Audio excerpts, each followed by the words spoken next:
Class 11th, we are going to complete the summer of the beautiful white horse. After making enjoyment together with the horse riding, Murad then expressed the desire to ride the horse alone. He kicked the horse and it started running. So this was the loveliest thing ever had been seen by Aram. He enjoyed and delighted over this sight.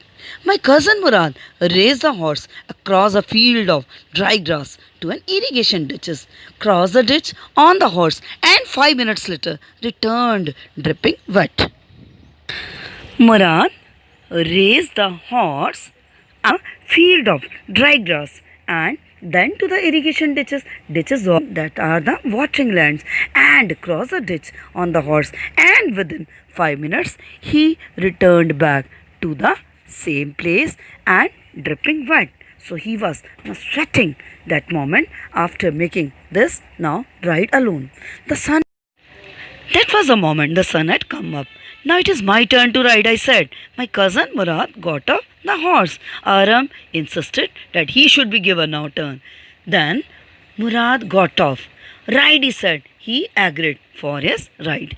I leaped to the back of the horse and for a moment knew the most awful fear imaginable. So when he jumped on the back of the horse, that moment he couldn't believe. So what terrible thing happened over there. Awful means terrible. The horse didn't move. So the horse, it was not moving. Kick into the muscles, my cousin Murad said. What are you waiting for? We have got to take him back before everybody in the world is up and about.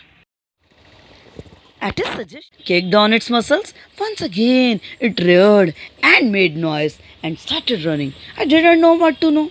Again, he was unaware how to behave and how to control the horse next. Instead of running across the field to the irrigation ditch, the horse ran down the road to the vineyard of Tikran Halebian, where it began to leap over vines. The horse leaped over 7 vines before I fell. Then it continued running. Now, instead of running towards the irrigation ditches, the horse started now running towards the vineyard, the fruit garden of the farmer, the Gran Halebian, and then it started jumping over the vines. The horse leaped over 7 vines, so it had still not jumped over the 7 vines. It made Aram to fall down. Then it continued running. So after falling him down on the ground, again the horse made the speed and started running. My cousin Murad came running down the road. I'm not worried about you, he shouted. We have got to get that horse. You go this way and I will go this way. If you come upon him, be kindly. I will be near. So after seeing the boy fallen down, Murad reached there and informed that he didn't bother about his falling down. And Murad, he went towards the field and then towards the irrigation ditches. It took him half an hour to find the horse and bring him back. So within half an hour time, they got the horse back. So Murad brought it back. All right, he said, jump on. The whole world is awake now. What will we do now? I said. So he gave him direction that now he should jump on the back of the horse as the whole people of the world. They have woke up now. Now Aram is confused. He asked Murad what they are going to do now. Well, he said, we will either take him back or hide him until tomorrow morning. He said that they had to take him back and they had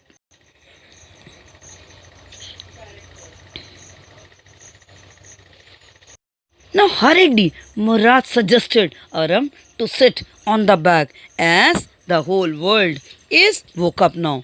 What will we do? I said. Now Aram inquired what they are going to do. Well, he said, we will either take him back or hide him until tomorrow morning. He said, now we have to hide the horse somewhere safely until the next morning. He didn't sound worried. I knew he would hide.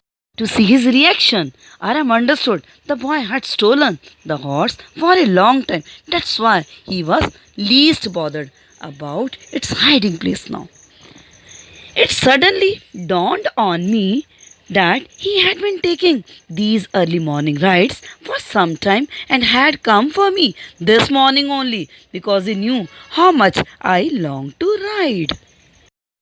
Aram understood that Murad had been using the swords every morning since a long time ago. It suddenly dawned on me. Dawned means to appeared. So the feeling appeared in his mind that he had been taking these rides every early morning for quite a few time and had come for me this morning. So he understood that today only he had come to give him offer because he knew equally Aram had the longing for the horses. Who said anything about stealing a horse? He said. So he questioned Aram, who had told you? Not until this morning, he said. Are you telling the truth? Again, Aram was not satisfied with the reply of Murad. He insisted to speak the truth. Of course not, he said. But if we are found out, that is what you are to say. But he replied that if they would be caught red handed with the horse, they had to reply this that only that morning they have got. I don't want both of us to be lawyers. He said, I don't want to defame our tribe by telling a lie. So they would say that only that morning they had got it. All of you know is that we started riding this morning. All right, I said. So our horse quietly to the barn of a deserted vineyard, which at one time had been the pride of a farmer called Fitzwilliam. He walked the horse quietly to the barn of a deserted vineyard. Barn stands for the large building where the feed for the animals are kept. Thus, Murad quietly took the horse to the barn of a deserted vineyard. So, this barn, it was actually the part of the deserted vineyard of a proud farmer of their village. So, which at one time had been the pride of a farmer named Fitzwilliam. There were some oats and dry alfalfa in the barn. Alfalfa, it is a kind of bluish color, some flowery plant. So, that moment there were lying the oats and dry alfalfa in the barn. When the boys they went there, we began walking home. So after hiding the horse there, so they start now moving back to their homes. It was not easy, he said, to get the horse to behave so nicely. At first, it wanted to run wild. But as I have told you, I have a way with the horse. So here again,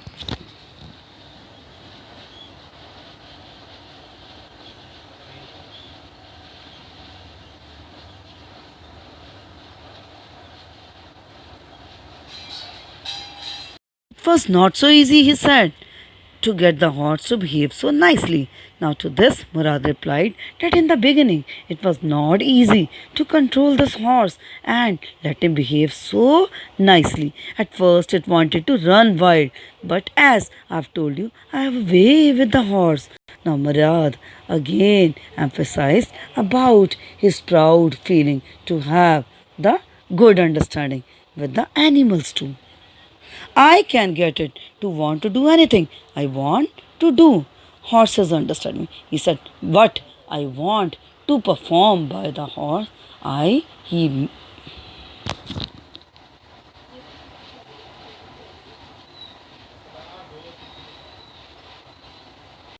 How do you do it? I said. Aram inquired that how he do the things like that. I have an understanding with the horse, he said. He replied simply that he had the understanding with the horse. That's why they obeyed him. Yes, but what sort of understanding? He said, please let me share that what sort of understanding you have with the horse. A simple and honest one, he said. Again he replied, it is very simple but very honest or sincere one. Well, I said, I wish I knew how to reach an understanding like that with the horse, but he still insisted he wanted to know that how to get the understanding with the horse. You are still a small boy, he said. When you get to be 13, you will know how to do it. Now, Murad again humiliated this 9-year-old boy by saying that still you are small, that when he would grow up, so he would learn how to do all these now things in the life. I went home and ate a hearty breakfast. On returning home, Aram had a very nice breakfast. That afternoon, my uncle Khusraw came to our house for coffee and the cigarettes. Same afternoon, his uncle Khusraw came to our house for coffee and the cigarettes. He sat in the parlor, sipping and smoking and remembering the old country. So he started now in and recalling the memories of his lost country. After the arrival of Uncle Khusraw, there was the entry of another guest in the house. This was Farmer John Pyro, an Assyrian. This man belonged to Assyria country, but right now he had now migrated to their country, so that's why he had learned their language, that is Armenian. And mother served this lonely man also with coffee and tobacco. He rolled the cigarette and just sipping and smoking, and then at last he took a long breath and sighing sadly, he said, "My white horse, which was stolen last month, is still gone." He started now grieving about his loss of the horse. He said, "Till last month his horse, it was stolen and still it was lost." My uncle Khusraw became very irritated and shouted, "It is no harm. What is the loss of a horse? Haven't we all lost the homeland? What is this crying over a horse?" Now Uncle Khusraw, he became very angry and started scolding this farmer by saying that what is the loss of the animal? So it is just like nothing if we lost the animal. But what we have to repent over the loss of our homeland. So that is the thing to cry, not to cry over the loss of the animals. That may be alright for you, a city dweller, to say, John Byro said. But what of my surrey? What good is a surrey without a horse? Surrey is a kind of light four-wheeled carriage. Now John Barrow replied sorrowfully to uncle that it would be good for the city people like him to live without the animals, but like him, the people who belong to village, it would be really very tough. So he said, now what would be the use of his surrey? So it would become waste. At last, the farmer had to put forward the real logic of his crying. He said it was expensive, costing him $60. Again, uncle was not satisfied. He shouted at the man by saying he spit on the money. After saying so, he got up and stalked out of the house. Stalk means to walk out. He stalked out of the house, slamming the screen door and thus shutting the door with the loud sound. He left the house. Now the mother of Aram Parsa, she unfolded the reason of shouting by this man. He was angry because he had lost his mother. That's why he was missing it and didn't bother about such now worthless things. John Barrow complained, now his surrey would be useless without the horse. Pay no attention to it, my uncle Khusraw roared. Again uncle snubbed him by saying, no need to pay attention over this loss. I walked 10 miles to get here, John Barrow said. You have legs, my uncle Khusraw shouted. When John Barrow said that he had to now walk 10 miles to reach the city. But again uncle said, you have the legs. My legs pains me. He has a gentle heart, she said. It is simply that he is homesick and such a large man. Now mother again felt sorry for his irritable nature. She said, actually, that big man, he was missing his country. Otherwise, he had a gentle heart. The farmer went away and I ran over to my cousin Murad's house. When he reached there, he found Murad. He was sitting under the peach tree. Peach, it is a kind of fruit, trying to repair the hurt wing of a young robin. So that moment he was actually giving the first aid to an injured bird which could not fly. He was talking to the bird. As the bird couldn't fly, he was providing him the first aid. And right moment he was trying to talk. What is it? Murad inquired about the reason of his coming, and to this Aram replied that he knew now that Murad was using this horse since last month and the real owner of the horse had just come to the house. He was still in the search of his own horse. But At that moment, Aram wanted the assurance from his friend not to return the horse till he would learn the riding. It will take you a year to learn to ride, my cousin Murad said. Murad made fun of his cousin and said that he would take a complete year to learn riding. We could keep the horse a year, I said. Aram inquired, could they keep the horse for a month or not? My cousin Murad leaped to his feet. Now to see his now advice, he jumped on the feet. He was surprised that they cannot do so. What? He roared. Are you inviting a member of the Gargolian family to steal? So he scolded his cousin by saying that he would bring the blame to the family to be the thief. They cannot keep the horse for such a long time. What he roared? Are you inviting a member of the Gargolian family to steal? The horse must go back to its true honor. Murad shouted at his cousin and said that whether he wanted the Gargolian family member to do the stealing, so they would get the charge of the stealing this way. They could not keep the horse for the year. The horse must go back to its true honor. He said that we had to return the horse to the real owner. When? I said. He inquired. Then when? You are going to return? In 6 months at the latest, he said. He replied that he would keep it for 6 months more. That shows his own willingness to enjoy the riding. He threw the bird into the air. The bird tried hard, almost fell twice, but at last flew away high and straight. After saying so, now Murad flew away that injured bird whom he had given the first aid, and the bird tried hard, but later on it flew freely in the sky. He threw the bird into the air. The bird tried hard, almost fell twice, but at last flew away high and straight. After saying so, now Murad flew away that injured bird whom he had given the first aid, and the bird tried hard, but later on it flew freely in the sky. Early every morning for 2 weeks, and my cousin Murad and I took the horse out of the barn of the deserted vineyard where we were hiding it and rode it. And the next coming 2 weeks, both the boys again daily they take out the horse from that hidden place and then enjoyed the riding. And every morning the horse, when it was my turn to ride alone, leaped over grapevines and small trees and threw me. Nevertheless, I hoped in time to learn to ride the way my cousin Murad rode. But still, Aram was confident that within a short time he would also be able to control the horse like his cousin Murad. One morning, on the way to Fitzwilliam's deserted vineyard, we ran into the farmer, John Byro, who was on his way to the town. Let me do the talking, my cousin Murad said. I have a way with farmers.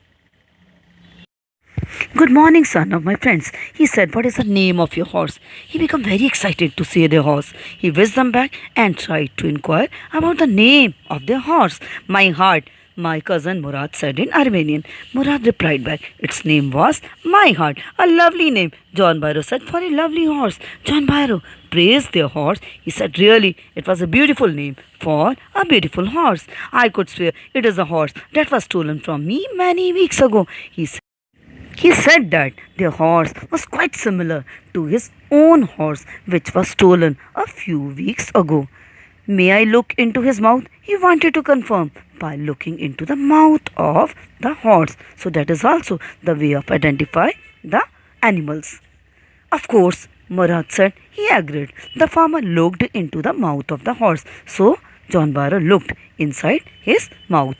Tooth for tooth, he said, I would swear it is my horse if I didn't know your parents. The fame of your family or honesty is well known to me. Yet the horse is the twin of my horse. A suspicious man would believe his eyes instead of his heart. Good day, my young friends. Good day, John Byro, my cousin Murad said. Thus Murad bid good wishes to this farmer. We took the horse to John Byro's vineyard and put it in the barn. The dogs followed us around without making a sound. The dogs, I whispered to my cousin Murad. I thought they would bark. My cousin Murad put his arms around the horse, pressed his nose into the horse's nose, patted it, and then we went away. Here, before leaving the horse to the real owner, Murad, he expressed his love for the horse. He, first of all, hold he Before leaving, Murad expressed his emotions and love. Before leaving, Murad showed his love for the horse. He put his arms around the horse, he pressed his nose with the horse's nose and patted it. Patted, that is a stroke when you put it slightly with love to someone. He patted its back and then before left the horse there. That afternoon, John Barrow came to our house in his surrey and showed my mother the horse that had been stolen and returned. The same afternoon, John Barrow visited the house of Aram with his surrey and showed to the narrator's mother his horse that had been stolen and now returned back. I don't know what to think, he said. The horse is stronger than ever, better temper too. I thank God, my uncle Gustav. I don't know what to think, he said. The horse is stronger than ever, better temper too. I thank God. My uncle Gustav, who was in the parlor, became irritated and shouted, Quiet, man, quiet. Your horse has been returned. Pay no attention to it. He said that he didn't know how to react. He was surprised to find that his horse has got to be stronger than ever and better tempered too. He thanked the God for the return of his horse. It was really nice for Aram that moment. Uncle Khusraw, he was also sitting there in the parlor. He showed his anger and again becoming irritated and shouted to the farmer that quiet now, quiet. You have got your horse, now be quiet, pay no attention to it. Thus we find in the story how the two young boys they were fascinated with the greed of riding the horse and stole it. But on seeing the trust of some foreigner on their tribe, they felt induced to return it back.